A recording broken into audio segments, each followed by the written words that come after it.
Hi, my name is Zephyr Wildman. I'm going to offer you a practice tip for a forward bend. So a lot of the time in our daily life, we're slouching behind a desk, in a car, eating at a table, in bed, reading our books, looking at an iPad, looking at our phone. We have terrible posture. And so when we come to class, a yoga class, we're instructed to kind of create that same thing as we roll down into our forward bend and we roll up. Now, rolling up and down is a little bit like eating cupcakes. Every once in a while it's great, but if you eat it all the time, it's not very healthy. So in yoga, what we're trying to do is create a balanced relationship between strength and flexibility, two opposing opposites. That's the kind of yoga, that bringing together two opposing opposites. So strength and flexibility. Yes, a forward bend should have a flexion of the spine, but that's secondary. The first primary action should be the forward bend from the anterior tilt of the pelvis. Then at the end, the secondary is the flexion of the spine.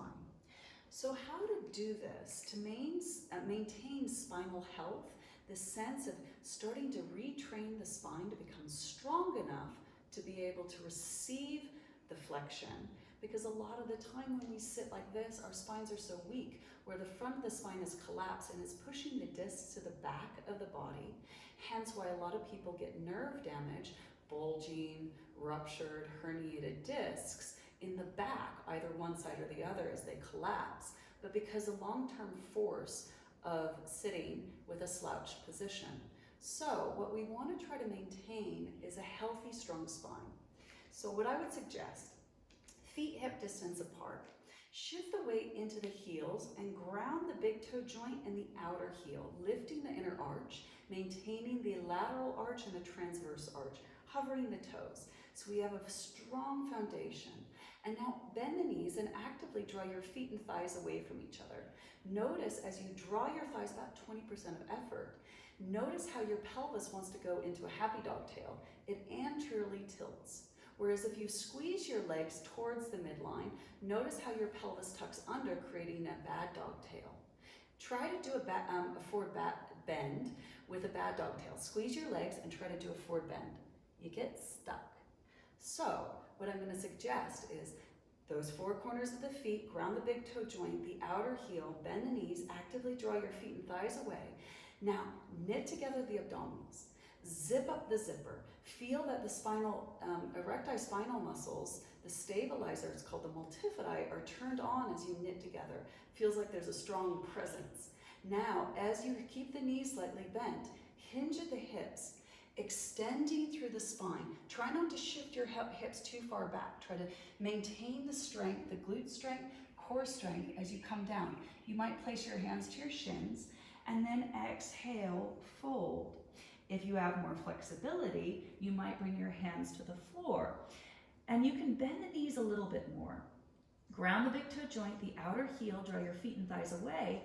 Rotate your pubic bone through your legs like a happy dog tail, deepening the forward fold. Inhale, lift and lengthen. Re-knit your abdominals, and then exhale. Secondary action is to flex the spine. Now, if you have that sense of strength and integrity, you can slowly start to straighten the legs, coming deeper into the forward fold. I would also suggest with your hands, if your hands are on the floor, whether flat or fingertips, draw your hands forward and lift the shoulders, creating traction. So if you press your hands forward, or you have your big toes and pull your hands forward, all of a sudden you create traction to help that flexion as you lift the shoulders, elbows wide, and folding. Then to come out, ground the big toe joint, the outer heel, abduct your legs, lift up halfway so you come into the spinal extension, whether your hands to your shin or to your toes. Knit together your abdominals, draw your feet and thighs away, come up and feel how much your glutes and hamstrings help pull you up, knitting together, and notice that quality of integrity.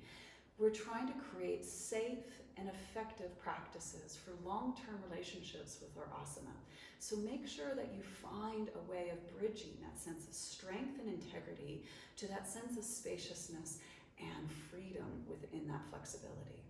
I hope you play around with those ideas and concepts and put it into practice in all of your forward bends. A little micro bend of the knees, abducting, hinging at the hips, extending of the spine, and then let the breath really work with that sense of flexion of a secondary action of the spine.